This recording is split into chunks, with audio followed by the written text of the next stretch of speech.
ടീച്ചറിന്റെ കുഞ്ഞുമക്കളെ, സുഖമാണോ? എന്താണ് സുഖമാണോ? എങ്ങനെയാ മറുപടി പറയാ? എനിക്ക് സുഖമാണ്. പറഞ്ഞേ, എനിക്ക് സുഖമാണ്. പഠിക്കാൻ ഓക്കെ ആണോ? പഠിക്കാൻ ഹാപ്പി ആയിട്ടാണോ ഇരിക്കണേ? റെഡി ആയിട്ടാണോ ഇരിക്കണേ? ക്ലാസ് കാണാനും കേൾക്കാനും പഠിക്കാനും ഒക്കെ ആയിട്ട് ആണോ? Yes, okay. അപ്പൊ നമുക്ക് പുതിയൊരു അക്ഷരം പഠിച്ചാലോ? കണ്ടു അല്ലേ? അയ്യോ ടീച്ചറെ, ഇതെന്തൊരു വലിയ അക്ഷരമാണ് അല്ലേ? ഇതൊരു വാലൊക്കെ ഉണ്ട്. എവിടെ നിന്ന് തുടങ്ങും, എവിടെ അവസാനിക്കും അല്ലേ? ഞങ്ങൾക്ക് അറിയില്ല ടീച്ചറെ. കാണുമ്പോ അങ്ങനെ തോന്നുന്നുണ്ടോ? അങ്ങനെ ഒരു പേടി തോന്നുന്നുണ്ടോ ഈ അക്ഷരത്തോട്? ഉണ്ടോ? ഉണ്ട്. പേടി മാറ്റിയെടുക്കാം നമുക്ക്. പഠിക്കാം. ഈ അക്ഷരം കണ്ടു അല്ലേ? ക്ലാസ് തുടങ്ങിയപ്പോ ടീച്ചറിനേക്കാളും മുന്നേ അക്ഷരമാണ് കണ്ടത്. ടീച്ചർ അക്ഷരം എഴുതി ഞങ്ങളെ പേടിപ്പിച്ചു അല്ലേ? പേടിക്കണ്ട, ടീച്ചർ പഠിപ്പിക്കാം. അപ്പൊ ആ പേടി മാറും. എഴുതുന്നത് എങ്ങനെയാന്നുള്ളത് ടീച്ചർ പഠിപ്പിക്കുമ്പോൾ പേടി മാറും. കാണാം. നമ്മളിന്ന് പഠിക്കാൻ പോകുന്ന ഈ അക്ഷരം പറയുന്നത് എങ്ങനെയാണെന്ന് ആദ്യം പറയട്ടെ ടീച്ചർ. ഈ അക്ഷരം എങ്ങനെയാണ് ഉച്ചരിക്കുന്നത്, എങ്ങനെയാണ് അത് പ്രൊനൗൺസ് ചെയ്യുന്നത്? യാ. പറഞ്ഞേ, യാ. എന്താണ്? യാ. കേട്ടിട്ടുണ്ടോ? യാ. യാ. എവിടെയൊക്കെയോ വാക്കുകളിലൊക്കെ കേട്ടിട്ടുള്ള ഒരു ഓർമ്മയുണ്ട് അല്ലേ? എവിടെയൊക്കെയോ, എവിടെയോ, എങ്ങനെയോ അല്ലേ? അതൊക്കെ ഒരു ഓർമ്മയുണ്ട് അല്ലേ? പക്ഷെ അത് ഈ അക്ഷരമാണെന്ന് അറിയില്ലായിരുന്നു. ഇനി അത് എവിടെയാണ്, ഏതൊക്കെ വാക്കുകളിലാണ് ഉപയോഗിക്കുന്നതെന്നും അറിയില്ല. വായോ, നമുക്ക് പഠിക്കാം. അപ്പൊ മനസ്സിലാവും. വാ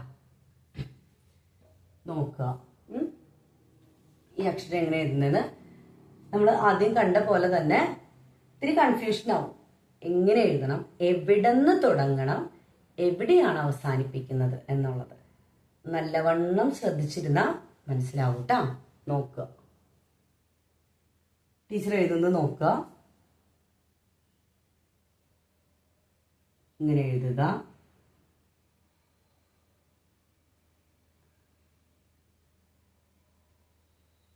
കണ്ട, ഇങ്ങനെയാണ് തുടങ്ങി അവസാനിപ്പിക്കേണ്ടത്. കിട്ടിയോ? ഇത്തിരി ബുദ്ധിമുട്ടുണ്ട് അല്ലേ? വായോ, നമുക്ക് ടീച്ചർ ഒന്നും കൂടെ എഴുതാം, അപ്പൊ മനസ്സിലാവും. യാ. എന്താണ്? യാ. ഇവിടെ നിന്ന് ഇങ്ങനെ തുടങ്ങാം. ഇങ്ങനെ വന്ന് ഇങ്ങനെ. കണ്ടോ? എന്താണത്? യാ. ഒന്നുകൂടെ എഴുതി നോക്കിയാലോ? ഒന്നുകൂടെ എഴുതാം. കുറച്ചുകൂടെ സാവധാനം എഴുതണം അല്ലേ? എഴുതാം. ഇവിടെ നിന്ന് തുടങ്ങി ഇങ്ങനെ വന്ന് ഇങ്ങനെ എടുത്ത് കണ്ട. എന്താണത്? യാ. എന്ന് പറഞ്ഞേ. യാ. ഒന്നുകൂടെ എഴുതി കാണിച്ചു തരാം. ശ്രദ്ധയോടെ ഇരിക്കുക.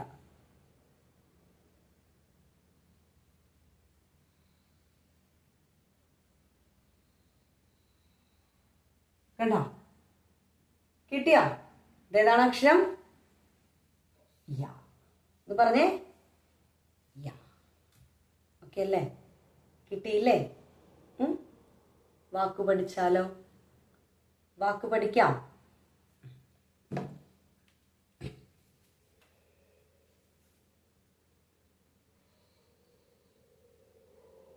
ഇതേതാണ് അക്ഷരം?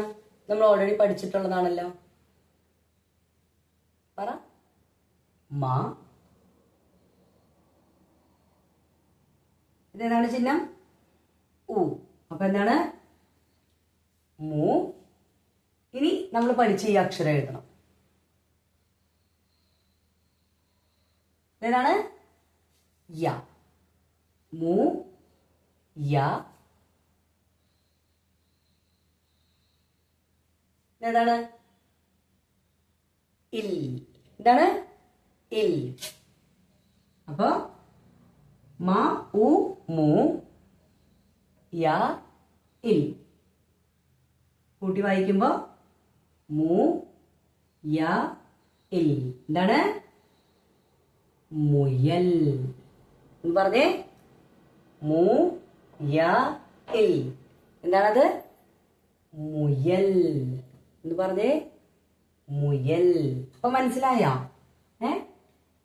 അക്ഷരം മാത്രമായിട്ട് കേൾക്കുമ്പോ എന്താണ് ഏതാണെന്നൊരു ചെറിയൊരു കൺഫ്യൂഷൻ വരും. പക്ഷെ അത് വാക്കായിട്ട് നമ്മൾ പറയുമ്പോ എവിടെയോ നമ്മൾ കേട്ടിട്ടുണ്ട് അല്ലേ? ആ, ഇതായിരുന്നു ടീച്ചറെ ആ വാക്ക് അല്ലേ, ഇതായിരുന്നു ആ അക്ഷരം എന്ന് ഓർമ്മ വരും. ഇതെന്താണത്? മുയൽ. എന്താണ് മുയൽ? മുയൽ എന്താ? മുയല് കണ്ടിട്ടുണ്ടോ മുയലിനെ? എന്താണ് മുയൽ? കണ്ടോ? ഇവിടെ ടീച്ചർ കാണിച്ചു തരുന്നത് മാത്രം നോക്കിയാൽ മതി. കണ്ടോ മുയലിനെ? കണ്ടോ? കണ്ടോ? റാബിറ്റ്. എന്താണ്? റാബിറ്റിനെയാണ് മുയൽ എന്ന് പറയുന്നത്. മു യ ഇൽ. മുയൽ. ഇരിക്കണം മുയൽ. ഇവിടെ കുഞ്ഞു മുയൽ ഇരിക്കണം. കണ്ടോ? റാബിറ്റ്. റാബിറ്റിനെയാണ് മുയൽ എന്ന് പറയുന്നത്. കിട്ടിയോ? കണ്ടോ? ഓക്കെ അല്ലേ? ഇനി നമുക്ക് എന്ത് ചെയ്യാം? ചിഹ്നം ചേർത്ത് എഴുതാം. ചിഹ്നം ചേർത്ത് എഴുതാം. യാ. ഓക്കെ, ശ്രദ്ധിക്കുക, നോക്കുക. യാ യാ ഈ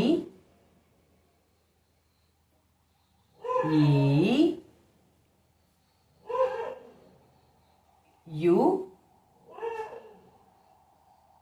യു. അടുത്തെന്താ? ഇറ് യ റ്. ഇറ്. ഇറ്. അധികം നമ്മൾ ഉപയോഗത്തിൽ വാക്കുകൾ ഉപയോഗിക്കുമ്പോൾ അധികം വരുന്നില്ല. നേരത്തെ പറഞ്ഞ പോലെ ചിഹ്നം ചേർത്ത് എഴുതുമ്പോൾ ഓർഡറിൽ നമ്മൾ എഴുതുന്നു. ഓക്കെ. ഇറ് ഏ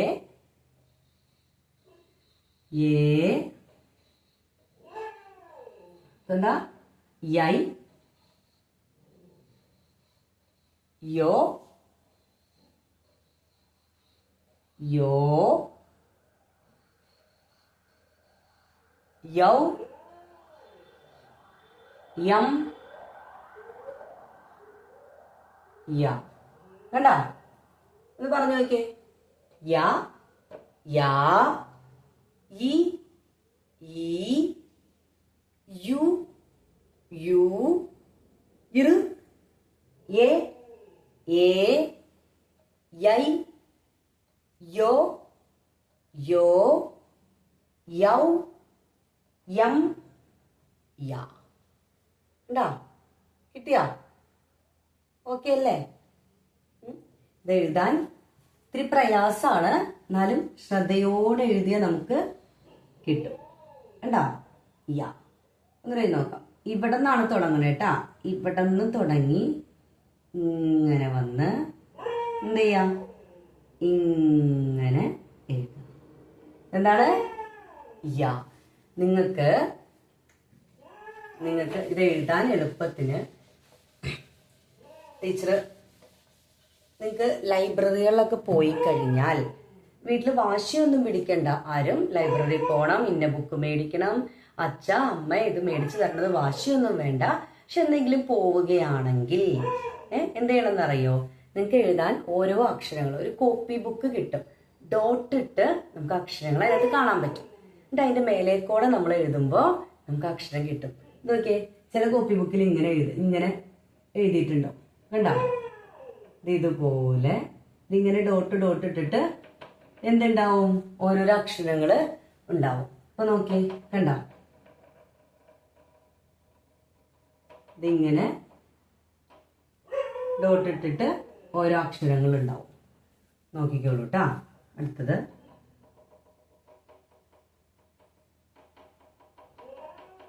കണ്ട, ഇതുപോലെ ഡോട്ട് ഇട്ട് എഴുതിയിട്ടുള്ള കോപ്പി ബുക്കുകളൊക്കെ ചിലപ്പോൾ കിട്ടും. അത് വാങ്ങുകയാണെങ്കിൽ നിങ്ങൾക്ക് അക്ഷരം തെറ്റാതെ എഴുതാൻ പറ്റും.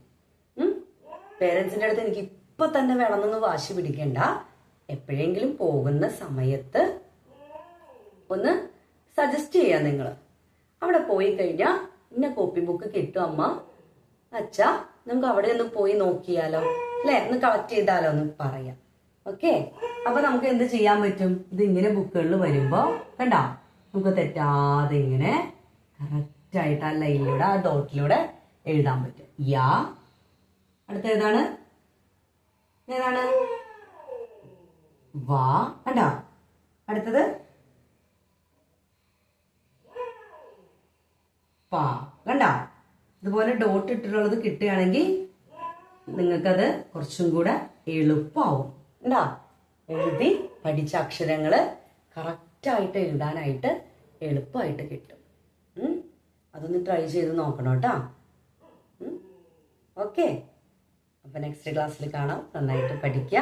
15 മിനിറ്റ്, 24 മണിക്കൂർ കിട്ടുന്നതിൽ ഒരു 15 മിനിറ്റ് എങ്കിലും മലയാളം എഴുതാനും വായിക്കാനും സമയം കളയാതെ കണ്ടെത്തണം. ഓക്കെ, നെക്സ്റ്റ് ക്ലാസ്സിൽ കാണാം. നന്ദി, ശുഭദിനം.